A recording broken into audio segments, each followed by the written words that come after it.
চলছে। তুমি যেমনটা বললে যে এই ধারাবাহিকের ইপি অর্থাৎ এক্সিকিউটিভ প্রডিউসার শান্তনু নন্দী যেমনটা জানিয়েছেন যে ইউনিট মারফত বা ইউনিট সূত্রে পাওয়া খবর অনুযায়ী তখনও কিন্তু শুটিং চলছিল, অর্থাৎ একটা ড্রোন শট চলছিল যেখানে রাহুল এবং তার সহ অভিনেত্রী শ্বেতা শট দিচ্ছিলেন এবং তারা জলে পড়ে যান এবং রাহুল একটু দূরে চলে যান আর শ্বেতা যেখানে জল কম ছিল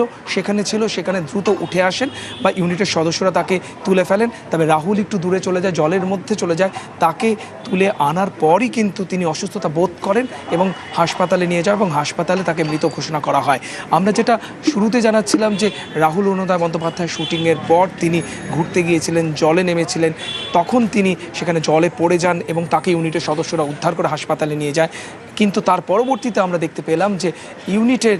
তরফ থেকে অর্থাৎ এই প্রোডাকশন হাউসের যিনি এক্সিকিউটিভ প্রডিউসার তিনি কিন্তু বললেন যে শুটিং